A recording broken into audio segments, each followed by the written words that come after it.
በስመ አብ ወወልድ ወመንፈስ ቅዱስ አሃዱ አምላክ አሜን። ክቡራን አበው ካህናት፣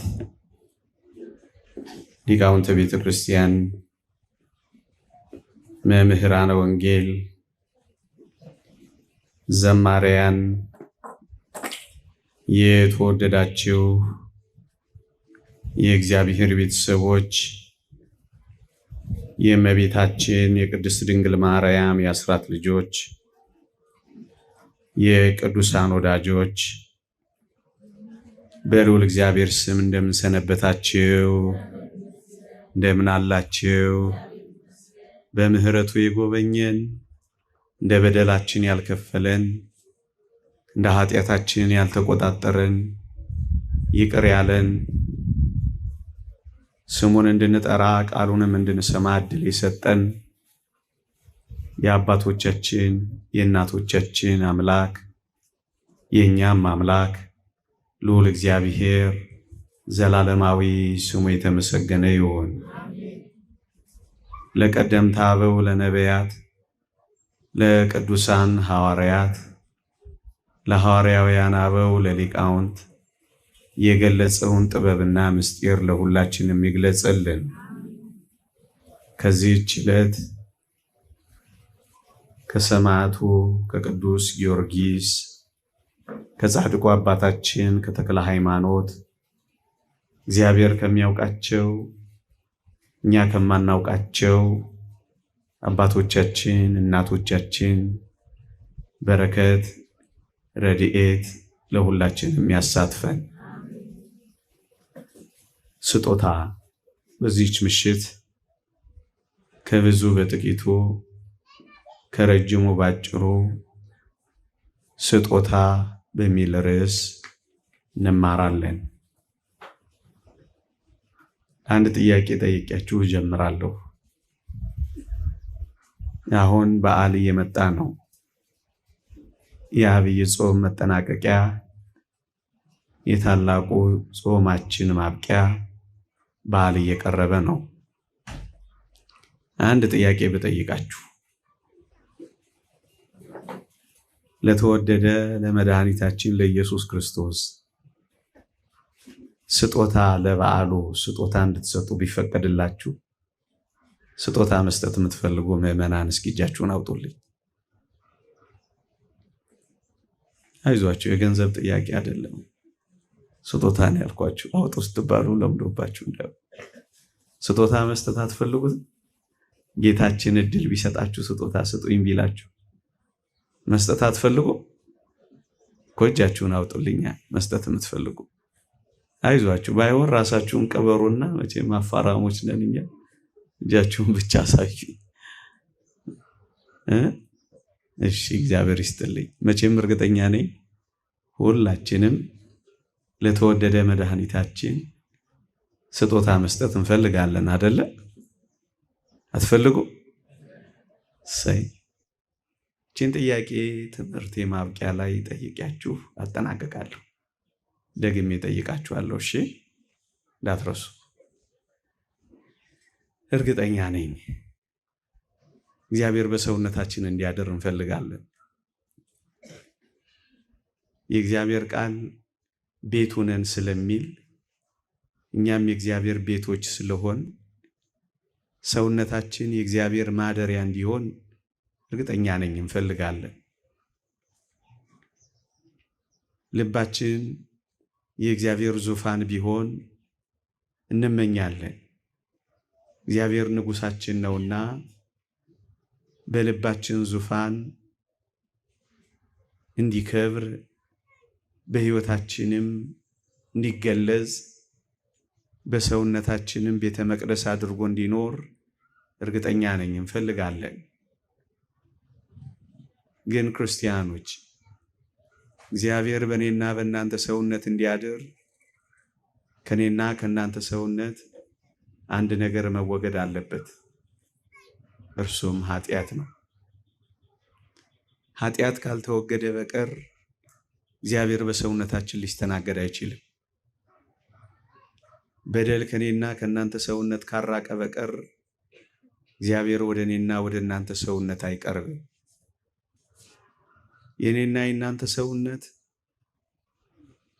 እግዚአብሔርንም ዲያብሎስንም ሊያስተናግድ አይችልም።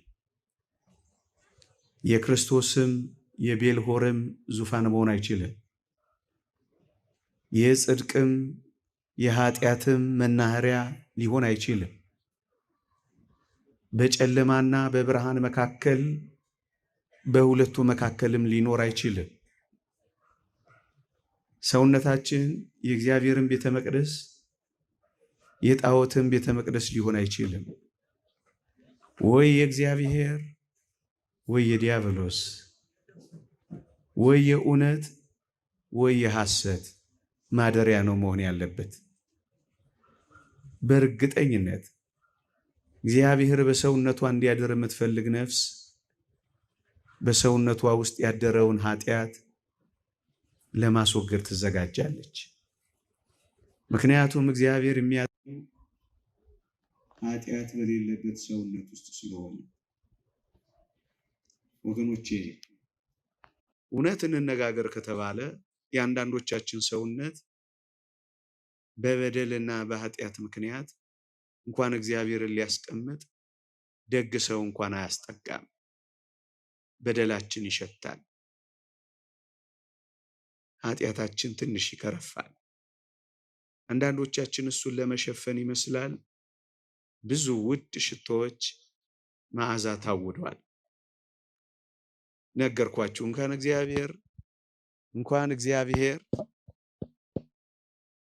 እግዚአብሔር ደግ ሰው እንኳን ለማስጠለል አይበቃም። እግዚአብሔር በዚህ ሽታ ባለው ሰውነት መዓዛ ያለው እግዚአብሔር በዚህ ደስ በማያሰኝ ጠረን ባለው የኃጢአት ጠረን ውስጥ እንዴት ያድራል? እንዴት ይኖራል? እንዴት ይቀመጣል ብላችሁ ታስባላችሁ? የአንዳንዶቻችን ሰውነት ደግሞ የተወደዳችሁ ክርስቲያኖች ምስቅልቅሉ ወጥቷል፣ ትርምስምስ ብሏል። እንኳን ሊያድርበት ሊያልፍበት እንኳን የሚችልበት ነገር የለው። እንኳን ሊኖርበት እግሮቹንም ጣቶቹንም ማሳረፊያ እንኳን ስፍራ የለው። ትርምስምሱ ወጥቷል። ታዲያ እንዴት እግዚአብሔር ጨክኖ ወደዚህ ቤት ይገባል ብላችሁ ታስባላችሁ? የአንዳንዶቻችን ቤትማ ከክፉ አውሬዎች እስከ ለስላሳ ተተናኳዮች ደጁ ላይ ታስረውበታል። በረጃጅም ገመዶች ውሻዎች ይጮሃሉ፣ አንበሶች ያገሳሉ፣ ለስላሳ እባቦች ለመናደፍ ይሞክራሉ። ምን ማለቴ ነው? አንዳንዴ ተንኮለኞች ለስለስ ብለን ተተናኳሾች፣ አንዳንዴ ደግሞ እንደ አንበሳ ቁጦች፣ አንዳንዴ ደግሞ እንደ ውሻ ዝም ብለን ጨዋሂዎች እንሆናለን። እና በሮቻችን እንደዚህ በመሰሉ አውሬዎችና ክፉዎች ስለታጠሩ የተወደደ መድኃኒታችን ኢየሱስ ክርስቶስ እንዴት አድርጎ ዘልቆ ወደ እነዚህ ይገባል? ለዚህ ነው ቅድም እንኳን እግዚአብሔር ደግ ሰው እንኳን መግቢያ ያጣል ያልኳችሁ። ለዚህ ነው የአንዳንዶቻችን ቤት ደግሞ የተወደዳችሁ ክርስቲያኖች እውነት እንነጋገር ከተባለ ሸረሪት አድርቶባቸዋል። ከተጸዱ ከራርመዋል። በጣም የዛጉ ነገሮች ሁሉ አሉበት። ገና ሲገባ እምክ እምክ የሚል ደስ የማያሰኝ ጠረን ያውዶታል። አንዳንዴም ተባዮችም ሞልተውበታል። እንኳን ሊያስውሉ ጥቂት ደቂቃ እንኳን የማያስቆዩ ተባዮች አሉ። የሚናደፉ፣ የሚያሳክኩ፣ የሚያቁነጠንጡ፣ ብረር ብረር የሚያሰኙ። ታዲያ እግዚአብሔር እንዲህ ባለው በበደልና በኃጢአት በሞላው ሰውነት እግዚአብሔር ያድራል ብላችሁ ታስባላችሁ? እችን እያሰባችሁ ሌላ ነገር ልጨምርላችሁ። በእርግጠኝነት እዚህ የመጣ ነው እኔም ቆሜ የምናገረው እናንተም ቁጭ ብላችሁ የምትሰሙት እኛም አሳላፊዎች እናንተም ቀራቢዎች እግዚአብሔርን ስለምናፈቅረው ነው እዚህ የመጣ ነው። እግዚአብሔርን ትወዱታላችሁ ወይ ብላችሁ በደንብ ግጥም አድርገን የሚል የሚያምር መልስ እንደምትሰጡኝ አልጠራጠርም። ግን የተወደዳችሁ ክርስቲያኖች እግዚአብሔርን የምታፈቅር ነፍስ፣ እግዚአብሔርን የምትወድ ነፍስ እግዚአብሔርን መውደዷን ልዑልን ማፍቀሯን ማረጋገጫዋ ምን እንደሆነ ታውቃላችሁ? አንድ ነገር ነው በዋናነት እዚህ መምጣታችን የመውደዳችን ማረጋገጫ ነው፣ እውነት ነው። ከዚህ በላይ ግን እግዚአብሔርን የማፍቀራችን ልዑልን የመውደዳችን ዋና ማረጋገጫችን የተወደዳችሁ ክርስቲያኖች ከኃጢአት ጋር መጣላታችን። እግዚአብሔርን የእውነት ያፈቀረች ነፍስ ኃጢአትን ትጠላለች። የእግዚአብሔር ቃል እንዲህ ይላል፣ የዓለም ፈቃድ የዓለም ወዳጅ ሊሆን የሚፈቅድ እንግዲህ የእግዚአብሔር ጠላት ሆኗል ይላል። ወገኖቼ ልድገመው፣ ቅዱስ ያዕቆብ የተናገረው ቃል ነው። ምዕራፍ 4 ቁጥር 4 ላይ የዓለም ወዳጅ ሊሆን የሚፈቅድ የእግዚአብሔር ጠላት ሆኗል ይላል። ወገኖቼ የእግዚአብሔር አፍቃሪ የሆነ ሰው ለዓለም ጀርባውን ሰጥቶ ለእግዚአብሔር ፊቱን የሚሰጥ ነው። ወደ እግዚአብሔር ቀርቦ ከዓለም የሚርቅ ነው። የተወደዳችሁ ክርስቲያኖች የዓለም ወዳጅ ፈቃዷን ፈጻሚ በሆንን ቁጥር እመኑኝ የእግዚአብሔር ጠላት ወደ መሆን መምጣታችን ነው። እናም የኔ አጭር ጥያቄ እግዚአብሔርን አፍቃሪዎች እግዚአብሔር ወዳጃችን መሆኑን የምናረጋግጠው የዓለምን ፈቃድ ጨክነን በመጥላታችን። እግዚአብሔርን መውደዴን በምን ላሳይ የምትል ነፍስ አጭሩ መልስ ኃጢአትን በመጥላት። የተወደዳችሁ ክርስቲያኖች እግዚአብሔርን የሚወድ ሰው እግዚአብሔርን የሚወድ ሰው እግዚአብሔር የሚወደውን ነው የሚፈጽመው። እግዚአብሔርን የሚያፈቅር ሰው እግዚአብሔር የሚጠላውን ነገር ነው የሚጠላው። እግዚአብሔርን የመውደድ እግዚአብሔርን የማፍቀር ማረጋገጫው የሚጠላውን መጥላት የሚወደውን መውደድ ነው። እግዚአብሔር ኃጢአትን ከጠላ የእግዚአብሔር ወዳጅ ሊሆን የሚፈቅድ ደግሞ ኃጢአትን ይጠላል። እግዚአብሔር ጽድቅን ከወደደ እግዚአብሔርን አፍቃሪ የሆነ ሰው ደግሞ ጽድቅን ያፈቅራል። እውነቱ እሱ ነው። ምዕመናን በእርግጠኝነት እግዚአብሔርን ወደን ከመጣን አንድ ነገር ማድረግ ይጠበቅብናል። እግዚአብሔር የሚወደውን ማድረግ። እግዚአብሔር ምን ይወዳል? እግዚአብሔር ምን ደስ ያሰኘዋል? የእግዚአብሔር ቃል እንዲህ ይላል፣ እግዚአብሔር የእግዚአብሔርን ቃል በመስማት ደስ እንደሚለው በምን ደስ የሚለው ይመስላችኋል? ይላል ነብዩ ሳሙኤል። እግዚአብሔር በምን ደስ እንደሚለው ልንገራችሁ ምዕመናን። እሺ በሚለው ሰው ነው ደስ የሚለው እግዚአብሔር። ይህ እግዚአብሔርን ቃል ሰምቶ በሚፈጽም ሰው ነው እግዚአብሔር ደስ የሚሰኘው። መታዘዝ ከመስዋዕት ማዳመጥም የአውራ በግን ስብ ከማቅረብ ይበልጣል የሚለው ለምን ይመስላችኋል? እግዚአብሔር በጣም ደስ የሚሰኘው በምትታዘዝ ነፍስ ውስጥ ነው። እሺ በምትለው እግዚአብሔርን እወዳለሁ በምን ይሄን ላሳየው? በመታዘዝ እናሳየው። እሺ በማለት እናሳየው። የሚወደውን በማድረግ የሚጠላውን በመተው እናሳየው።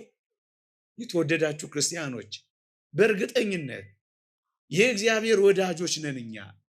ግን ምናልባት ጠላቶቹ ሆነን እንዳንገኝ ያስፈራል። ምክንያቱም የዓለም ወዳጅ በሆንን ቁጥር እንግዲያውስ የእግዚአብሔር ጠላት ወደ መሆን ቀርበናል። ምዕመናን በእኔና በእናንተ ቤት የእግዚአብሔር ጠላት ወደ መሆን የምንመጣው በምን እንደሆነ ታውቃላችሁ? በበደልና በኃጢአት ብቻ። የእግዚአብሔር ቃል እንዲህ ይላል፣ በበደላቸውና በኃጢአታቸው የእግዚአብሔርን ልጅ ይሰቅሉታል ያወርዱታልም ይላል ቅዱስ ጳውሎስ። ወገኖቼ በአይሁድ ብቻ አይደለም ክርስቶስ የሚሰቀለው፣ በሮማውያን ብቻ አይደለም ክርስቶስ የተፌዘበት፣ አንዳንዴም በወዳጆቹ ወይም ወዳጆቹ በምንል በእኛም ቤት ክርስቶስ ይሰቃያል። ምዕመናን በምን በበደላቸውና በኃጢአታቸው ይሰቅሉታል ያወርዱታል ይላል። የኔና የናንተ ምራቅ የለ ይሆን? የበደል ምራቅ የለ ይሆን? የኃጢአት ጥፊ የለ ይሆን? የዝሙት እሾክ የለ ይሆን? ምዕመናን ምንም ነገር የለም። የምናቆስለው ቁስል የለም። የምንሰጠው መራራ ሐሞት የለም። እና ዳግም አምላካችን በወዳጆቹ ቤት የሚቆስለው ቁስል የለም። ነብዩ ጠየቅኩት ይላል። ይህ የቆሰልከው ቁስል ምንድነው ብዬ ጠየቅኩት ይላል። በወዳጆቼ ቤት የቆሰልኩት ቁስል ነው አለኝ ይላል። ወገኖቼ በእኔና በእናንተ በወዳጆቹ ቤት የቆሰለው ቁስል ክርስቶስ የለም? ዛሬስ የምንሰቅለው እንሆን ይሆን? ዛሬስ የምንገፈትረው እንኖር ይሆን? ዛሬስ የምናሰቃየው እንኖር ይሆን? ምዕመናን ወዳጆቹንን ጠላቶቹ ያልኳችሁ ለዚህ ነው። የወዳጅ ጠላት ደግሞ እንዴት አድርጎ ያስፈራል! የቅርብ ሩቅ መሆን እንዴት አድርጎ ያስፈራል! አፈቅርሃለሁ እያሉ ደግሞ ጠላት መሆን እንዴት ይዘገንናል! ለዚህ እኮ ነው በእርግጠኝነት እንደምንወደው እሱ ጋርም እንደመጣን አውቃለሁ። ግን እንዳትረሱ የተወደዳችሁ ክርስቲያኖች፣ መውደዳችን፣ ፍቅራችን፣ ለሱ ያለው መሰጠታችን በዋናነት የሚረጋገጠው የዓለምን ፈቃድ የተውን እንደሆነ ነው። የዓለም ፈቃድ ኃጢአት ነው። ስጋን ከክፉ መሻቱ ጋር ሰቀሉት ይላል የእግዚአብሔር ቃል። ስንሰቅለው ነው፣ ስንተወው ነው። እግዚአብሔርን በምን ወደዋለሁ የምትል ነፍስ ከዓለም ፈቃድ ትለያለች፣ ወደ ክርስቶስ ትቀርባለች። የክርስቶስን ፈቃድ በመፈጸም እግዚአብሔርን ደስ ታሰኛለች።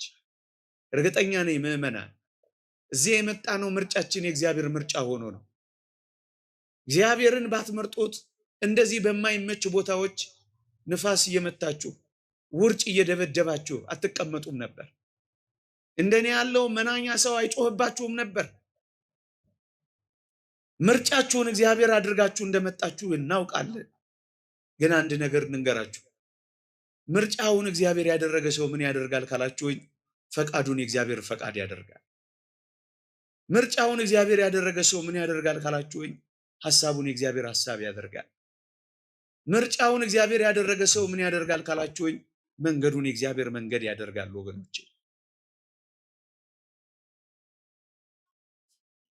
መርጣችሁት ከሆነ መርጠነው ከሆነ ፈቃዱን ፈቃዳችን፣ የእግዚአብሔርን ቅድሚያ ቅድሚያችን እናደርጋለን። የእግዚአብሔር ፈቃዱ ምንድነው ካላችሁ ወይ የተወደዳችሁ ክርስቲያኖች፣ የእግዚአብሔር ቃል እንዲህ ይላል፣ የእግዚአብሔር ፈቃድ እሱም መቀደሳችሁ ነው ይላል። እንድንቀደስ ካልሆነ በቀር የእግዚአብሔር ፈቃድ ታዲያ ምንድነው ወገኖቼ? የእግዚአብሔር ፈቃድ በእኔና በእናንተ ሕይወት ውስጥ ቅድስና ብቻ ነው ወገኖቼ። እግዚአብሔር እንድንቀደስለት፣ ከዓለም ርኩሰት እንድንለይለት፣ ከክፉ መካከል ተለይተን እንድንወጣለት አይደለም ምን እግዚአብሔር የሚፈልገው? ትቀደሱም ዘንድ ፈልጉ፣ ያለ እርሱ ጌታ ሊያይ የሚችል የለም ይላል። እርግጠኛ ነኝ እግዚአብሔርን ማየት ስለምንፈልግ ነው እዚህ የመጣ ነው።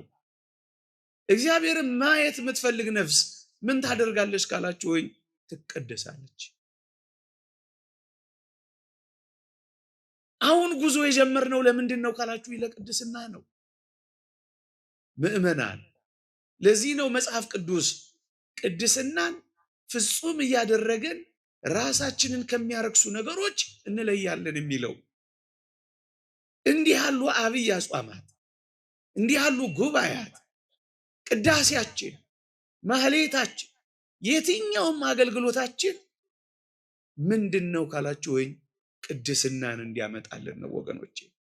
መቀደስ ንጹህ መሆን ቀስ በቀስ ከኃጢአት እየተለዩ ከርኩሰት እየወጡ ወደ ተቀደሰ ሕይወት መግባት ነው። የእግዚአብሔር ፈቃዱ ምንድነው? መቀደስ ነው። እርግጠኛ ነኝ ምርጫችን እግዚአብሔር ከሆነ መቀደስን ነው ቅድሚያ የምንሰጠው። እልፍ በሉ፣ ርኩስንም ነገር አትንኩ፣ ከመካከሏ ተለይታችሁ ውጡ የሚለውን ቃል ነው የሚፈጽመው። ከዓለም ርኩሰት ጋር አይተባበርም። ወደ እግዚአብሔር ቅድስና ይመጣል። እግዚአብሔርን በቅድስና ለመምሰል ይታገላል። ዋናው ሕይወቱ መቀደስ ብቻ ይሆናል። ቀስ በቀስ እየተቀደሰ ይመጣል። ምርጫችሁን እግዚአብሔር እንዳደረጋችሁ እናውቃለን። ምርጫውን እግዚአብሔር ያደረገ ሰው ምን ያደርጋል? ሐሳቡን የእግዚአብሔር ሐሳብ ያደርጋል። የእግዚአብሔር ሐሳብ ምንድነው? የፍቅርና የሰላም ሐሳብ። ምርጫውን እግዚአብሔር ያደረገ ሰው ሰላማዊ ሰው ነው የሚሆነው። የፍቅር ሰው ነው የሚሆነው። እግዚአብሔርን በማፍቀር ውስጥ እግዚአብሔርን መበደል አይቻልም ወገኖቼ። ምዕመናን እንኳን እግዚአብሔር ፍቅር የወላጆቻችን ፍቅር እንኳን ይሉኝታ ያስይዘን የለ። በጣም ስለምንወዳቸው ሰዎች እምንተዋቸው ነገሮች አሉን አይደለ? ወዳጄ የሆነውን አባቴን የምትወደኝን እናቴን ላለማስከፋት ብለን እጅግ ደስ የማያሰኘውን ነገሮች እንተው የለ? ምን ነው ለእግዚአብሔር ሲሆን ይሄ ፍቅር ይሉኝታ አላስይዘን አለ ወገኖቼ። ፍቅር እኮ ይሉኝታ ያስይዛል። በጣም የጨመረ ፍቅር እኮ በጣም ውለታ ያስይዛል። የእግዚአብሔር ፍቅር ምን ነው ይሉኝታ ያስይዞን አንዳንድ ነገሮችን ለመተው አቅም አነሰን ወገኖቼ። በጣም ስትወደዱ አትፈሩ። በጣም ስትፈቀሩ አትጨነቁ። እግዚአብሔር ይህን የሚያክል የፍቅር ሐሳብ እኛ ላይ ካለው ቢያንስ ስለ አባታችን ስለ እግዚአብሔር ብለን ስለ ወዳጃችን ስለ እግዚአብሔር ብለን የምንተውለት ኃጢአት ሊኖረን አይገባም። አባ እንጦንስ ወደ ምናኔ ከፈጠነባቸው ሐሳቦች አንዱ እንዲህ የሚል ነው። የቡድንና የቡድን አባቶች የሚጫወቱ ሁለት ሕፃናት ነበሩ አሉ። ምን ይባባላሉ አሉ? እኛ እንወደዋለን እሱ ይጠላናል። ቆመ አባ እንጦንስ። እኛ እንጠላዋለን እሱ ይወደናል። የበለጠ ቆመ አባ እንጦንስ። በጨዋታቸው ተገረመ። አባ እንጦንስም እንዲህ ብሎ ተረጎማት ይባላል። እኛ እንወደዋለን እሱ ይጠላናል፣ ዲያብሎስ ነው። የምንወደውን ነገር ስንፈጽም እሱ በጥላቻ ከራሱ ጋር ወደ ሲኦል ያስገባናል፣ አይወደንም። እኛ እንጠላዋለን እሱ ግን ያፈቅረናል፣ ክርስቶስ ነው አለና ምናኔውን ቀጠለ ይባላል። የተወደዳችሁ ክርስቲያኖች ፍቅሩ እንኳን ለኛ ያለው የሰላም ሐሳብ ለኛ ያዘጋጀው አስደናቂ ሕይወት እንኳን ይሉኝታ ያስይዘን የሆነ ኃጢአት አስተወንም። ምርጫችንን እግዚአብሔር ካደረግን ቢያንስ ስለ እግዚአብሔር ፍቅር የምንተወው ነገር ሊኖረን አይገባም። ሐሳቡ ፍቅር ነው። እግዚአብሔር ውዴ በእኔ ላይ ያለው ዓላማ ፍቅር ነው እኮ ነው የምትለው። ሌላ ምን ዓላማ አለው? ምዕመናን እግዚአብሔር በጣም ነው የሚወደን። እግዚአብሔር በጣም ነው የሚፈልገን።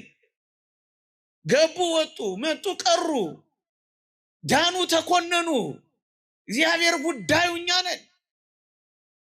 ይሄን ለምን እንደሆነ እጅግ ረቂቅ ነው። መጻሕፍትም የጠየቁት ነው። ታስበው ዘንድ ሰው ምንድነው? ትጎበኘው ዘንድ የሰው ልጅ ምንድነው?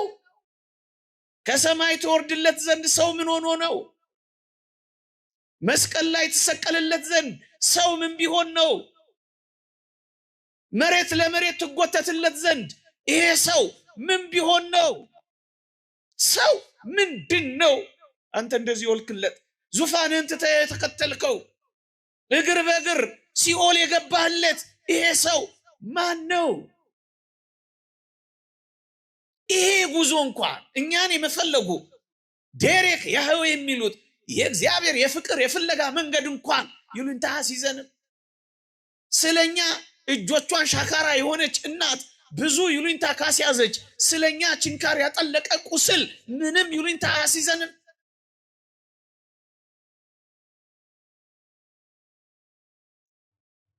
እንዴ ወላጆቻችን እንዳናሳዝን ስንት ጊዜ ተጠነቀቅን። ከአባት በላይ አባት ከእናት በላይ እናት የሆነውን እግዚአብሔርን እንዳናሳዝን ምን ያክል እንጨነቃለን። አንድ የተከበረን ሰው ላለማስከፋት የምንጠበበውን የምንጨነቀውን ውለታውን የምንቆጥርለት ምን ነው? የእግዚአብሔርን ውለታ መቁጠር አቃተን። እንመርጣለን፣ ውለታውን አናከብርም። ምርጫችን ነው፣ ግንስ የሚመርጠውን አንፈልግም። ይሄ በጣም አስደናቂ ነው። እኛ ህይወት ውስጥ አንዳንድ የሚታየው ምርጫችንን እግዚአብሔር እንዳደረገን እናስታውቃለን። ለምርጫችን ግን ቀዳሚው እግዚአብሔር የሚመርጠው ነው። ለእኔ ከእግዚአብሔር ምርጫ በላይ ሌላ ምርጫ የለኝም። ዓለም የምትመርጥልኝ አይደለም፣ እግዚአብሔር የመረጠልኝ ህይወቴ ነው። እሱ ነው የሚያስፈልገው። እኔ ለራሴ አልኖርም፣ ክርስቶስ በእኔ ይኖራል እንጂ እንዳለው ቅዱስ ጳውሎስ የምንኖርለት ዓላማ እሱ ነው፣ ቅድስና።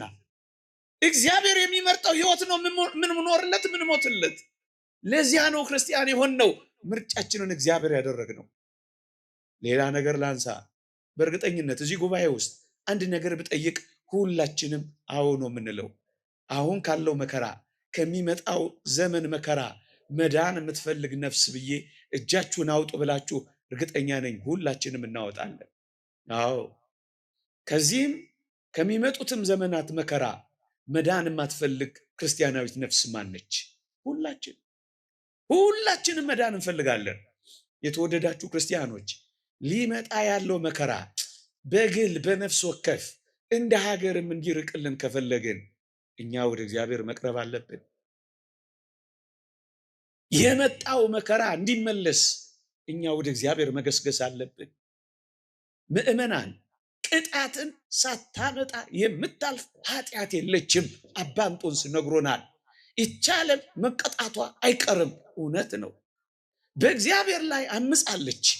እግዚአብሔር ማን ነው ወደ ማለት ቀርባለች።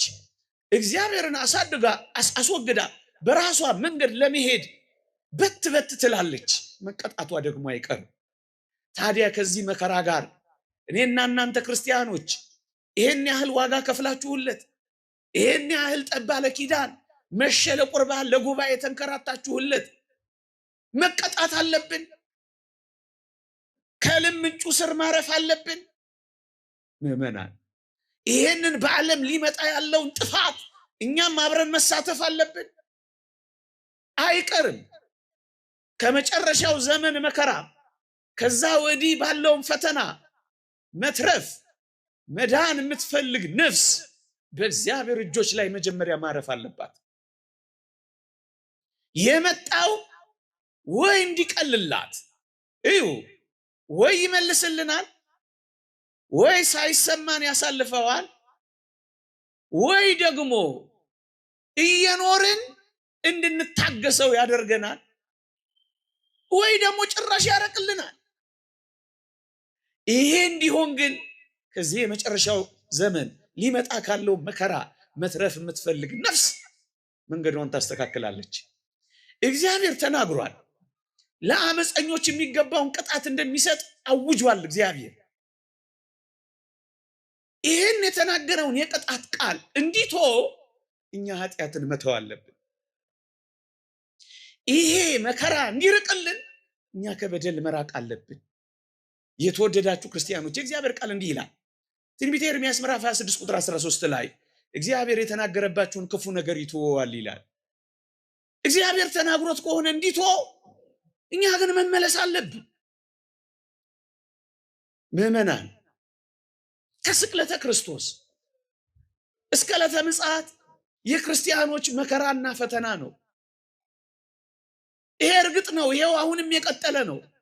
ከዕለተ ምጽአት በኋላ ግን ከዚህ ተቃራኒ የሆነው መከራ ከክርስትና ውጭ ባለው ዓለም ላይ ደግሞ መቀጠሉ አይቀሬ ነው። በዚህ መከራ ውስጥ እንድንድን ከኛ የሚጠበቀው ወደ እግዚአብሔር ሁሉም ከመከራ የተረፉትን በቅዱሳት መጻሕፍት ተመልክቷቸው ወደ እግዚአብሔር ገብተው ነው። ወደ ቤቱ ተጠግተው ነው። ማንም ወደማይቋቋመው የእግዚአብሔር ክንድ ታቅፈው ነው። ወደ ቀሚሱ መጥተው ተደብቀው ነው። ተራሮች ወደ ባህር ልብ ቢገቡ ልቤ አይፈራም ብሎ የዘመረው ዳዊት የተወደዳችሁ ክርስቲያኖች እግዚአብሔር ቤት ተጠልሎ ነው። አዎ ሰምተነው የማናውቀው መከራም እንኳን ቢሆን እግዚአብሔር የሚያወጣን ከኃጢአት ስንወጣ ብቻ ነው። ታዲያ ይህንን አትፈልጉም? ከሚጠፋው ዓለም ጋር መጥፋት፣ ከሚቀጣው ዓለም ጋር መቀጣት፣ ከመከራው ልምጭ ጋር ከሚያርፍ ዓለም ጋር አብሮ ማረፍ ማንም ክርስቲያን አይፈልግም። ስለዚህ ምን እናድርግ? ቶሎ ብለን ሕዝቤ ሆይ ጥቂት ጊዜ ወደ ቤት ተሸሸግ፣ በርህንም በኋላ ዝጋ። መከራው እንደሆነ እየደረሰ ነው፣ እያያችሁ በጣም በረቂቅ ነው።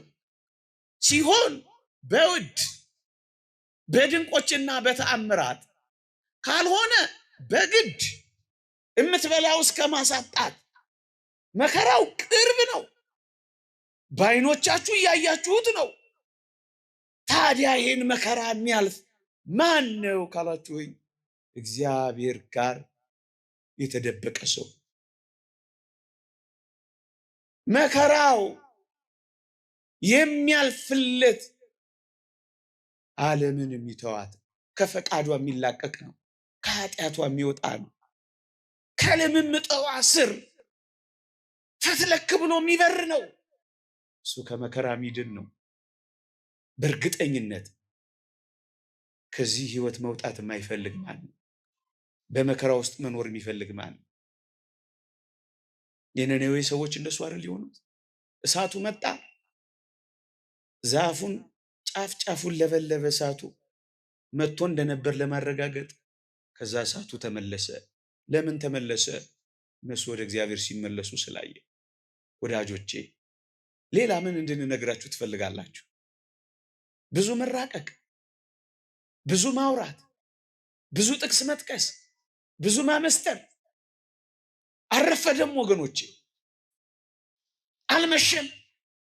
ቀኑ ሲቀርብ እያያችሁ አብልጣችሁ ይህንን አድርጎ አልተባልም። አሁን ከመከራ በንስሐ የምንሸሸግበት ዘመን አይሆንም። ማን ማንን ይወቅሳል? ማን ማንን ይከሳል? ማን ማንን ያማል?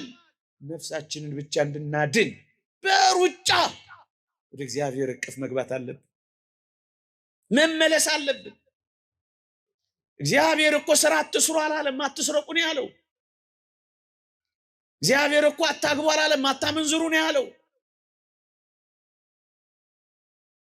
እግዚአብሔር እኮ አትሳቁ አላለም፣ በሰው አታፊዙ ነው ያለው። እግዚአብሔር ከባድ ትእዛዝ አዘዘን? በፍጹም ትእዛዛቴ እጅግ በጣም ቀላል ናቸው ነው ያለው።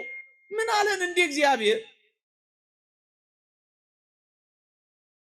እሱን ያለ የተወደዳችሁ ክርስቲያኖች በእርግጠኝነት እኔና እናንተ ክርስቲያን የሆነው ንስሐ ለመግባትና ከኃጢአት ለመለየት ብቻ አይደለም። የተወደዳችሁ ክርስቲያኖች ረዥሙን የቅድስና መንገድ ነው የጀመርነው። እሷም ክርስቶስን ወደምታስመስለን ልዩ ህይወት ለመግባት ነው የመጣ ነው። ክርስቶስን ወደምንመስልባት ስንፈጠር አራያ እግዚአብሔር መልካ እግዚአብሔር ነበርን ይላል ጎርጎርዮስ ዘኑሲስ። አሁን ግን ከመልካ እግዚአብሔር ከአራያ እግዚአብሔር ወደ አምሳለ እግዚአብሔር እየተጓዝን ነው ይላል። ክርስትናችን ጉዞ ነው። እኛም መንገደኞች ነን። የሐዋርያት ሥራ ክርስቲያኖችን መንገደኞች እያለ ነበር የሚጠራቸው ወገኖቼ። የመንገዱ ተጓዦች ነበር የሚላቸው። ይሄ መንገድ ክርስቶስን የመምሰል መንገድ ነው። የሱን መልክ እያብለጨለጭን ለማሳየት ነው ክርስቲያን ይሆን ነው። አሁን እንኳን እዚህ እናንተ ቁጭ ብላችሁ እኔ ቆሜ ጉዞ ላይ ነን ያለነው ወገኖች፣ ተጓዦች ነን። ይሄ የጉዞ መንገድ ነው። አንዲትን መነኩሲት አንድ ባት እየጎበኘ የነበረ ሰው አሉ በማለዳ ሄዶ ባቷን ከፍቶ ሲያያት ቁጭ ብላለች። እንደገናም ዞር ዞር ብሎ መጣና አሉ ወደ ቀትር ላይ ከፈተ። እሷ አሁንም ተቀምጣለች። እንደገና አመሻሽም ላይ መጣ። እንደገና ከፈተ። አሁንም እዛው አለች። አሁንም እዚሁ ተቀምጠሻል አላት አሉ። ልጄ አንተ ስለማታውቅ ነው እንጂ እኔ ወደ ጌታዬ ጉዞ ላይ ነኝ፣ ግስጋሴ ላይ ነኝ አለችው አሉ። ጉዞ ላይ ነን ክርስቲያኖች። ስብከቱ የጉዞ ነው። ቅዳሴው የጉዞ ነው። ማህሌቱ የጉዞ ነው። ገዳማቱ የጉዞ ነው። ጉዞ ላይ ነን። ይሄ ጉዞ ግን ወዴት ነው የሚያደርሰን ካላችሁ ወይ ክርስቶስን ወደምታስመስለን ጉዞ ነው የምንጓዘው። እቺ ጉዞ ደግሞ የምትጀምረው በምን እንደሆነ ታውቃላችሁ? የዚህ ረጅም ጉዞ መነሻዋ ነጥብ ደግሞም የግንኙነቱ ድር የሚጀምረው እግዚአብሔር ጋር በንስሐ መታረቃችን ላይ ነው። ጉዞ መጓዝ የሚፈልግ ይሄንን ረጅም የቅድስና ጉዞ መጀመር የሚፈልግ ሰው የሚጀምረው ከእግዚአብሔር ጋር በንስሐ መታረቅ ሲጀምር። ታዲያ መጓዝ አትፈልጉ? መሄድ አትፈልጉ? ማግኘት አትፈልጉ? እንድንመስለው የተሰጠንን ይህንን ጸጋ ወደ መምሰል መምጣት አትፈልጉ? መዳረሻችን እሱ ነዋ። ፍጻሜያችን ያ ነዋ። ወደዛች ፍጻሜ የምንደርሰው አሁን ጉዞ በእርቅ የጀመርን እንደሆነ ነው። ምዕመናን ምናልባት የቤተ ክርስቲያን የሁል ጊዜ ነገር ይሆናል የምነግራችሁ፣ የመጨረሻውንም ነገር ነው ግን የምነግራችሁ። የመጨረሻውም ነገር ሰው ከእግዚአብሔር ጋር ታርቆ መኖር።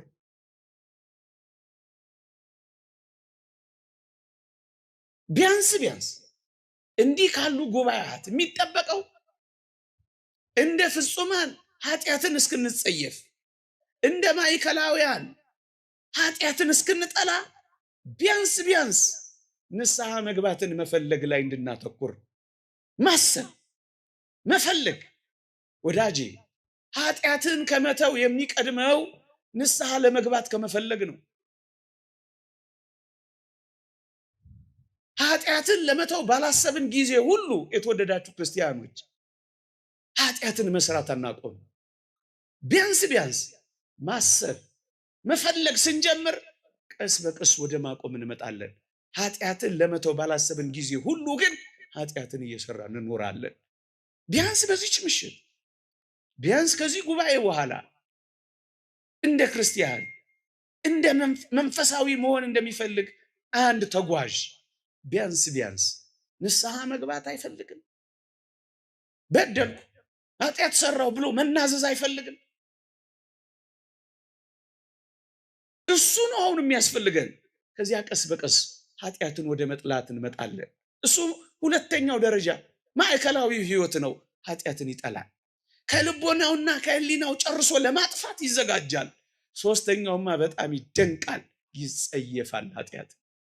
እዛ እስክንደርስ ድረስ ግን ቢያንስ በዚህች ምሽት ከሰማ ነው ቢያንስ ሌላውን ሁሉ ተውት፣ ከመከራ እንኳን ለማረፍ ከመሰቀቅ ለመዳን አንዲት ነገር እንኳን ማድረግ የለብንም።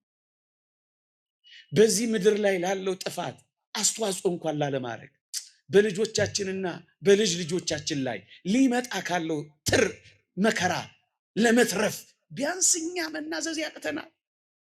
ከክፉ መጠበቅ፣ ሌላውን ሁሉ ተውት። ታዲያ ምን እናድርግ? ጥቂት ነገሮችን ላንሳና አበቃለሁ። እነዚህን ነገሮች ሊያበረታቱ፣ እነዚህን ነገሮች ሊያነቃቁ የሚችሉ ሐሳቦችን አቀርባለሁ። የተወደዳችሁ ክርስቲያኖች ታዲያ ምን እናድርግ? እውነት ነው እግዚአብሔር በሰውነቴ እንዲያድር እፈልጋለሁ። ኃጢአት ካልተወገደ ደግሞ አድርም ተብያለሁ። እውነት ነው ኃጢአትን በመተው በደልንም በማራቅ ለእግዚአብሔር ፍቅር ማሳያ መሆን እፈልጋለሁ። ለእግዚአብሔር ያለኝን ፍቅር ዓለምን በመተው ላሳየው ወዳለሁ። እውነት ነው፣ ምርጫዬን እግዚአብሔር አድርጌያለሁ። ምርጫዬን እግዚአብሔር እንዳደረግኩ ለማረጋገጥ መቀደስ ተገቢ መሆኑን ተምሬያለሁ። እውነት ነው፣ ካሁኑም ከሚመጣውም ዘመን መከራ መትረፍ እፈልጋለሁ። እውነት ነው፣ ረጅሙን የቅድስና ጉዞ ተጉዤ ክርስቶስን መስዬ መኖር እፈልጋለሁ። አዎ ቢያንስ ፍጹም ሆኜ ኃጢአትን እስከምጸየፍ ድረስ ቀስ በቀስ ግን ኃጢአትን መጥላት ከልቦናዬና ከህሊናዬ ጨርሶ ማጥፋት ቢያቀተኝም ቢያንስ ግን ንስሐ መግባት ግን እፈልጋለሁ፣ አስባለሁ። እሱ ታዲያ ምን ላድርግ ለምትል ነፍስ የመጀመሪያው ነጥቡ የእግዚአብሔር ቃል የሚነግረን ከወዴት እንደወደቅ አስብ ነው የሚለው። ወገኖቼ ከወዴት እንደወደቅን እናስባ። እውነት እንነጋገር ከተባለ እንደ ክርስቲያን የክርስትና ኃይላችን የጠፋ ይመስላል። ጸጋችንም የተራቆተ ይመስላል። የመደመጥ ግርማችን ከጠፋ ቆይቷል። እኔ እንደው ለማባበል በቋንቋም ለመራቀቅ ጭራሽ ፍላጎት የለኝም። ግን እዩት፣ ግርማችን ከተገፈፈ ቆይቷል። እውነት እንነጋገር ከተባለ ብዙ ዘመን የጸለይንለት ነገር እንኳን መልስ ካጣ ስንት ዘመን አልፈው። ለምን? በልቤ በደል ቢኖር ኖሮ እግዚአብሔር አይሰማኝም ነበር አላለም ነብዩ ዳዊት? በደላችን አይሆን ይሆን? እስኪ ተመልከቱት። ተናግረን መደመጥ አቅቶናል። ተከራክረን መርታት አቅቶናል። የመደመጣችን ግርማ ጠፍቷል። የምንነካው አልባረክ ብሏል። ያለፍንበት አይለመልምም፣ ይጠወልጋል። ኪሳችን ይገባል፣ አይበረክትም። ብዙ ነገር መስራት የምንችልባት ምድር ምንም እንደማንሰራባት ሆነናል። ቅዱስ መጽሐፍ የምድሪቷ መከር ጠውልጓል ይላል። ወደ መጠውለግ መታለች በእኛ ምክንያት። ምንድነው የሆነው? እስኪ እርስ በርሳችን እንተያይ። የእግዚአብሔር ጸጋ ያለን ይመስላል። አልወደቅንም። አሁን እኛ አልወደቅንም። ያጣነው ነገር የለም።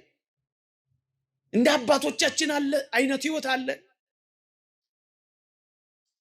እንኳን ከሰውነታቸው ለልብሳቸው፣ ከልብሳቸው ለቆሙባት አፈራቸው፣ ካፈራቸው ላለፉባት ጥላቸው እስኪ ተርፉ ድረስ ዓለምን አስደንቀው አለፉ። በእኛ ሌሎች ይደነቃሉ። እግዚአብሔር ከኛ ጋር እንዳለ ያውቃሉ፣ ይሰማሉ። ዓለምን የሚያሳምን ዓለምን የሚማርክ እግዚአብሔርማ ከእናንተ ጋር እንዳለ ሰምተናል ብለው ሰዎች ወደኛ ይመጣሉ። እግዚአብሔርን የሚያሳይ ሌሎችን የሚማርክ የመጡት እኛ ጋር እንዲቀሩ፣ የገቡት እንዳይወጡ፣ ያዘኑ እንዲጽናኑ፣ የተከዙ ተስፋ እንዲያደርጉ፣ የቆዘሙ እንዲቦርቁ የሚያደርግ ጸጋ አለ። አልወደቅንም። በልጆቻችን ደስተኞች ነን። ብዙዎች ጥለውን እየሄዱ አይደለም? ከኛ ጋር ከሚኖሩ ባህር ውስጥ ቢገቡ የሚመኙ ወጣቶች ብዙ አይደሉ? ሻርክ የሚበላቸው ብዙ አይደሉ? ፍቅር ስላጣን ያጣናቸው ትውልዶች ስንት ናቸው? እውነት እንነጋገር ከተባለ 90% አማኝ ባለባት ሀገር ስንት ዘመን ደም ፈሰሰ። አልወደቅንም። የዓለም መጫወቻ ደግሞም ጥራጊ ጉድፍ አልሆንም። ሰጪ ልንሆን የሚገባ ተቀባይ ለመሆን እንኳን አንሰናል። ታዲያ አልወደቅንም። ከወዴት እንደወደቅ አስብ። ከወዴት እንደወደቅ አስብ። ቅዱስነታቸውም እንዳሉት ነው። ሁሌ ይመስጠኛል። ሽበታችን አልታፈረም፣ ክህነታችንም አልተከበረም እንዳሉት በክህነታችን ቂም በቀል መሻር አልቻልንም፣ ማስታረቅ አልቻልንም።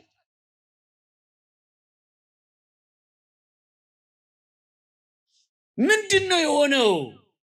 በእርግጠኝነት ወድቀን ወድቀን ወድቀን ምሕረቱ ያዘን እንጂ ወድቀናል። ቸርነቱ አቆመን እንጂ ተዋርደናል። ከወዴት እንደወደቅ አስብ፣ ንስሐም ግባ ይላል። በረከታችንን እንቁጠረዋ። እውነት አለን አለን የምናውቀው የምናጣጥመው አለን። ገንዘባችንን የምንቆጥረውን ያክል የእግዚአብሔር በረከትና ጸጋ እንዳለ በትክክል እናያለን። በኑሯችን፣ በህይወታችን፣ በቤታችን በግድ አይደለም የምንኖረው። በሆነ ተአምራት አይደል የቆየ ነው። ወድቀናል፣ ተዋርደናል። ከወዴት እንደወደቅክ አስብ። እንደውም ምንድነው የሚለው እዛ ቅዱስ ዮሐንስ ራእይ ላይ ምስኪን፣ ጎስቋላ፣ ምስኪን፣ ደሃ፣ እውር የተራቆትክ መሆንህን ስለማታውቅ ይላል። የወደቅክበትን አታውቅም ማለቱ። አላወቅንም። ጎስቁለናል። የነፍስ ጉስቁልና ነው። አላወቅንም። ነፍሳችን ጎስቁላለች። መጠጊያ አታለች። ማረፊያ አታለች። ኃጢአት አንገላቷታል። ቅድም እንዳልኳችሁ ጉስቁልናዋ ይታያል። ወድቀናል። ምስኪንነት ምንድን ነው? ከማህበረሰብ ከማህበራዊ ኑሮ ዝቅ ማለት ነው ይላሉ ሲተረጉሙት። ይሄ ምን ማለት ነው? ከቅዱሳን ህብረት፣ ከጻድቃን ጉባኤ በበደልና በኃጢአታችን የተለየን ይመስላል። ምስኪኖች ሆናችኋል። እሱ ነው የሚለው። ድሃ ሆናችኋል። ከሞላው ጸጋ ከተትረፈረፈው የእግዚአብሔር ሀብት ጎድላችኋል። ድሃ ሆናችኋል። እውር፣ የልቦናችሁ አይን አጥርቶ ማየት አቅቶታል። በፊታችሁ እግዚአብሔር ተስሎ እያለ ማየት ተስኖታል። የተራቆት በጸጋ እግዚአብሔር ተለይተሃል። ክርስቶስን እንድትለብስ ክርስቲያን ሆነ ሳለ ይህንን ልብስህን አበላሽተኸዋል። ምስኪን፣ ጎስቋላ፣ ምስኪን፣ ደሃ፣ እውር የተራቆትክ መሆንን ውድቀት ማለት እኮ ይሄ። ታዲያ ምን አድርግ? ከወዴት እንደወደቅክ አስብ፣ ንስሐ ግባ። ውድቀቱን ያየ ሰው መነሳቱን ይናፍቃል። ያጣውን የእግዚአብሔርን ጸጋ ያጣ ሰው ወደዛ ጸጋ ለመሄድ ይጓጓል፣ ይናፍቃል። ወደ አጣነው ስፍራ የሚደረግ ጉዞ ነው አሁን የሚያስፈልገን። እሱም ንስሐ ነው። እሱም ንስሐ ነው። በሙሉ መጽሐፍ ቅዱስ ላይ ያሉትን ተመልከቷቸው። ከእግዚአብሔር ጋር የታረቁት የወደቁበትን ያዩ ጊዜ ነው። ምዕመናን፣ አዳምም ያለቀሰው ገነትን ያህል ቦታ፣ እግዚአብሔርን ያህል ጌታ እንዳጣ ገነት ፊት ለፊት በተቀመጠ ጊዜ እንባው አልቆ የወጣው የጎደለውን ስላወቀ ነው። የጎደለበትን ያወቀ ሰው ያንን ለማግኘት የማይታገለው ነገር የለም። ጎለናል። አሁን እግዚአብሔርን የሚያክል ጌታ አጥተናል። ታላቁን ጸጋ የክርስትና ኃይል በውስጣችን ተሟጧል። ይሄን ለማድረግ ምን እናድርግ? በንስሐ እንነሳ። የወደቁ አይነሱምን? የሳቱ ሳይመለሱ ምን የሚለው እሱ ነው። ያ የጠፋውም ልጅ እንደዚህ እኮ ነው የሆነው። የት እንደወደቀ አሰበ። የአሳሞችን አሰር ምግብ ለመብላት ተመኘ። እሱንም ተመኝቶ እንኳን አጣ። የት እንደወደቀ አሰባ። የት ነው የወደቅነው ወገኖቼ? የት ነው? ከአሳሞች በታች ሆነን ይሆን? እሱን የሚያስብ ሰው የአባቱ ቤት ትርፍ የሱ ጉድለት ይታየዋል። እና ይሄ ብላቴና ምንድን ያለው? የአባቴ ሙያተኞች በአባቴ ቤት እንጀራ የሚተርፋቸው ስንት ናቸው አላ። እሱ እዚህ ተርቧል፣ ተጠምቷል። የአሳሞችን ሊበላ እንኳን ፈልጎ እሱን አላገኘም። አባቱ ቤት ግን በጣም ብዙ ጸጋና ሙሉ ሀብት እንዳለ ገብቶታል፣ ናፍቆታል። እያችሁ እሱ የወደቀውን አባቱ ቤት የሞላውን አያ። ምዕመናን፣ አባታችን እግዚአብሔር ጋር ያለውን ነገር ካየን እንገሰግሳለን። የአባታችን ቤት ናፍቆት ይዘናል። ብዙ ጸጋዎች እዚህ ውስጥ አሉ ወገኖች፣ ብዙ ጸጋዎች፣ ብዙ ሊነገሩ ማይችሉ ጸጋዎች አሉ። ወደዛ ጸጋ መገስገስ የሚጀምረው የወደቀበትን ያየ እንደሆነ ነው ወገኖቼ። የመረረው ነገር ሁሉ እየጣፈጠን እኮ ነው። እናንተን መውቀስ አይደለም። አብዛኛው ክርስቲያን ግን ከዚህ እድሞ ከዚህ ጸጋ ውጭ እየወጣ ነው። የመረረው ኃጢአት እየጣፈጠው ነው። ቀላል ሰው አደረከኝ እንዴ? ስንቱን ነው ማወጣው ማገባው? የመረረው ኃጢአት እየጣፈጠው ነው። እዛ ምሬት ውስጥ አሳሞች ውስጥ ያለ ነው የሚመስለው። ቀላል ሰው አረከኝ እንዴ? ይሄን ያህል እኮ ነው የምጠጣው። የመረረው ነገር ሁሉ የሚጣፍጠው ምስኪን ሆኗል። ተዋርደናል። ውድቀት ይሄን ውድቀታችን አሁን ያለው ይሄ መቀባባቱ፣ አሁን ያለው ይሄ ድምቀቱ፣ አሁን ያለው ይሄ በልብስ መሸፋፈኑ፣ አሁን ይሄ አበባ መምሰሉ እሱ አታሎናል። እውነት መስሎናል። እውነት አይደለም። እውነት አይደለም።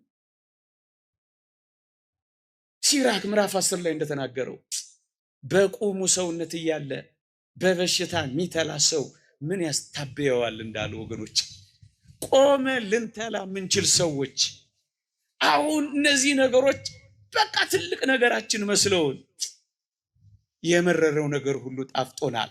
ዝሙቱ ጣፍጦታል። የመረረው ነገር የመረረው ስርቆቱ ጣፍጦታል። የእግዚአብሔር ጸጋ ተረስቶታል። እኛውን እዚህ መቀመጣችንን እንደ ሞኝነት ይቆጥረዋል። ታግሶ እግዚአብሔርን መስማት መሮታል። የእግዚአብሔር ቃል እንደሚናገረው የጠገበች ነፍስ የማር ወለላን ትረግጣለች፣ የተራበች ነፍስ ግን የመረረው ነገር ሁሉ ይጣፍጣታል ይላል። የመረረው ዓለም ጣፈጠን። ይሄ ከታወቀን እንነሳለን። ይሄ ከጣፈጠን እንነሳለን። ይሄ ከተሰማን እንነሳለን። ውድቀታችንን ስናውቅ መነሳታችንን እናፍቃለን። የጎደለንን ስናውቅ ሙላታችን ጋር እንሮጣለን። ያጣነውን ስናውቅ ለማግኘት እንፈጥናለን ወገኖቼ። ስለዚህ እንዴት እንደወደቅን እናስብ። ከጉስቁልናችን፣ ከምስኪንነታችን፣ ከድህነታችን፣ ከዕውርነታችን፣ ከራቁትነታችን ለመነሳት ምን እናድርግ? ወድቀናላ። በቃ መነሻው መንገድ ምንድን ነው? ከወደቅክበት የምትነሳው በንስሐ ብቻ ነው። ይህ እግዚአብሔር ቃል ነው። ምንም አንቀባባው። ከወዴት እንደወደቅ አስብ፣ ንስሐ ግባ። እንደገና በወድቅስ፣ እንደገና በበድልስ፣ እንደገና ባጠፋስ እንደገና ትነሳለህ። እንደገና ሊቃውንት እንዳስተማሩ ምዕመናን መውደቅ አዳማዊ ነው፣ ወድቆ አለመነሳት ግን ዲያብሎሳዊ ነው ይላል አንድ ሊቅ። እንደወደቅን አንቀርም፣ እንነሳለን። አይዟችሁ። እንኳን እኔና እናንተ ፀሐይና ጨረቃ እንኳን በፊቱ ንጹሐን አይደሉም ይላል ጻድቁ ኢዮብ። እንኳን እኔና እናንተ ኃጢአትን እንደ ውሃ የምንጠጣ ፀሐይና ጨረቃ ምንም የማያቋርጡት ምንም የማይፎርሹት በእግዚአብሔር ፊት እነሱ እንኳን ንጹሐን አይደሉም። በወድቅስ ደግሜ ንስሐ ድጋሚ ትሰጣለች። ፍጹም እስክትሆን ድረስ ትነሳለህ። የወደቁ አይነሱምን? የሳቱ ሳይመለሱምን? ይላል እግዚአብሔር ቃል። ዛሬ ወድቀሃል፣ ነገ ትነሳለህ። ብቻ አንተ አንድ ነገር አስብ። እጠገናለሁ ብሎ መሰበር እንደሌለ ሁሉ ንስሐ ገባለሁ ብሎ ኃጢአት መስራት ይቀር። የተወደዳችሁ ክርስቲያኖች፣ ከዚህ ቤት ሌላ ከኃጢአት ምንጭ ያለን ይመስላችኋል? ወገኖቼ፣ ንስሐም ቁርባንም የተዘጋጀው ለኛ አይደለም። መጽሐፈ መነኮሳት በቤት ውስጥ ድል ያልነሳውን ሴጣን ከቤቱ ውጭ ሆነ እንዴት ድል ተነሳዋለህ ይላል። ድል መንሳት የሚገኘው እዚህ ቤት ውስጥ ነው። ዝም ብሎ ባለመቀመጥ። ይኸውልህ፣ ደጋግመህ በኃጢአት ከወደቅ፣ ደጋግመህ ለመነሳት ካልሞከርክ እዚያው ኃጢአት ውስጥ ተነክረ መቅረትን። ደጋግሜ እኮ ነው የምወድቀው። ደጋግመህ ንስሐ ስትገባ ትድናለህ። ደጋግመህ ንስሐ ስትገባ ትነሳለህ። የአባ ቢሾይ ጋር የሄደውን መነኩሴ ላስታውስ። ደጋግሞ እየወደቀ እየተነሳ ምርር አለውና ገዳሙን ጥሎ ሊሄድ ፈልጎ ወደ አባ ቢሾይ ይሄዳሉ። አባቴ ሆይ ደጋግሜ እኮ ነው የምወድቀው፣ እስከ መቼ እየተሰነካከልኩ እኖራለሁ አሉ። እስከ ሞት ድረስ አሉ። ወዳጄ፣ እስከ ሞት ድረስ ስትወድቅ ስትነሳል። ጻድቅ 7 ጊዜ ወድቆ 7 ጊዜ ይነሳል ይላል። እንደገና በወድቅ ስትነሳለህ።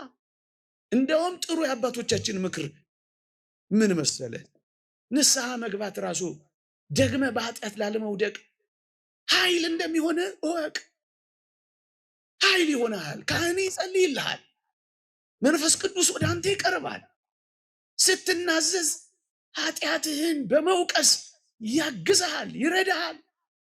በዚህ ምክንያት ጸሎት ትጀምራለህ። በዚህ ምክንያት ትሰግዳለህ። በዚህ ምክንያት ታለቅሳለህ። በዚህ ምክንያት ቤተ እግዚአብሔር ትመላለሳለህ። በዚህ ምክንያት መላእክትህ እጆችህን ስትዘረጋ እነሱም አብረው ይዘረጋሉ፣ ይረዱሃል፣ ያግዙሃል። ስለዚህ ምን ታረጋለህ? በኃጢአት ዳግመኛ ላለመውደቅ አቅምና ኃይል ታገኛለህ። ንጹህ እስከመሆን ድረስ አትበል። ንጹህ የምትሆነው በዚህ መንገድ ነው። የንስሐ ኃይል አንድ ቀን እስካገኝ ብለህ አትዘግይ። የንስሐ ኃይል የምታገኘው አሁን መግባት ስትጀምር ነው። ንጹህ የምትሆነው ከደካማና ከረከሰች ህይወት ስትነሳ ነው። ዝም ብሎ ንጹህ መሆን አይገኝም ወዳጄ። አባቶቻችን እንዳሉት በበደሉ ላይ ድፍረትንና ሽንገላን ቢጨምር ኃጢአት ሰርቶ አልሰራሁም ቢል ከዛች ኃጢአት መጠበቅ አይችልም፣ ከሚመጣውም ኃጢአት አይድንም ብለዋል። ስለዚህ ድጋሚ ላለመውደቅ ንስሐ መግባት ነው ጠቃሚው። ከንስሐ መራቅ አይደለም። እንደገና ቦድቅስ እንደገና እንነሳለን። እግዚአብሔር መሐሪ ነው። እግዚአብሔር ይቅር ባይ ነው። እግዚአብሔር የሚቀበል አምላክ ነው ወገኖቼ። ቀኖናችንም ንስሐችንም ደጅ መጥኛ ነው። እግዚአብሔር ኃይል ይሰጠናል። እግዚአብሔር በኃጢአት ላይ ራሱ ፍጹማን ያደርገናል። ስለዚህ ወደ እግዚአብሔር ወደዚህ ድንቅ ምስጢር አሁን መቅረብ ይገባናል። አሁን የተወደደ ሰዓት አሁን ነው። የማዳንም ቀን ዛሬ ነው። በተወደደ ሰዓት ሰምቻለሁ፣ በማዳኔም ቀን ረድቻለሁ ይላል። ባለመዘግየት አሁን፣ ባለመታከት አሁን፣ ምክንያት ባለመስጠት አሁን ሁላችንም ወደዚህ ልንቀርብ ይገባል። ነገሬን ልጨርሰው። ቅድም ጠይቂያችሁ ነበር፣ እንደው ክርስቶስ አሁን ለዚህ በዓል ስጦታ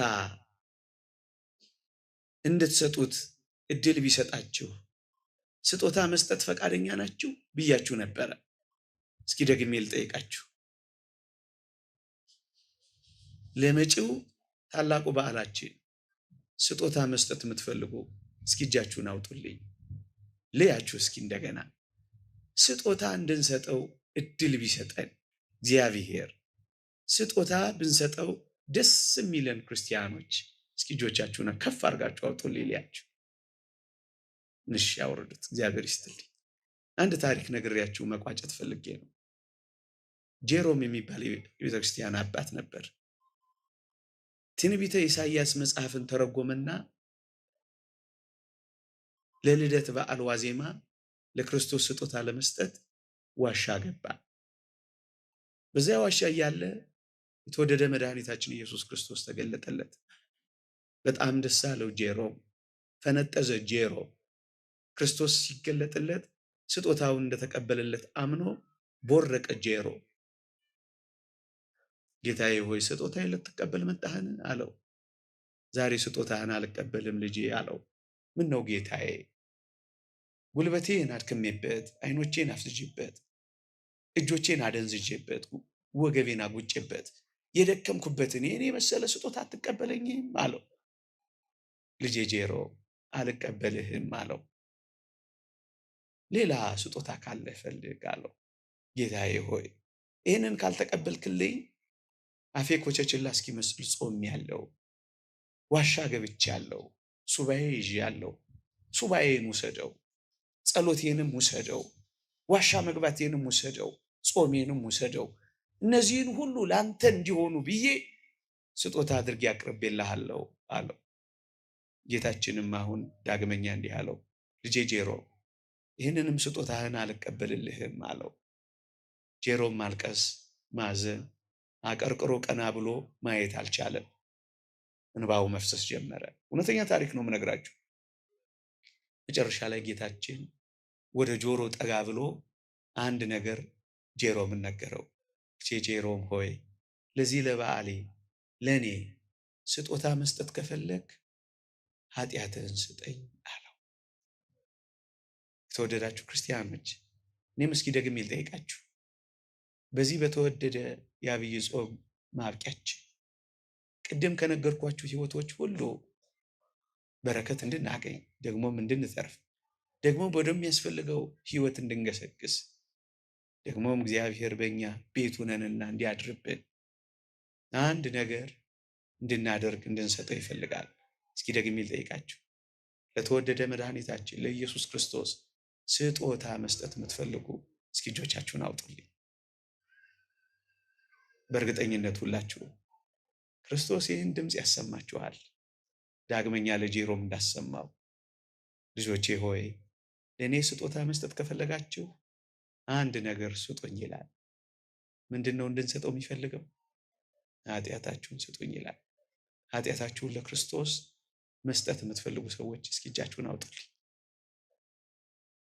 በእውነት እንዴት ደስ ያሰኛል። እግዚአብሔር ይስጥልኝ። ለንስሐ ሞት ያብቃል።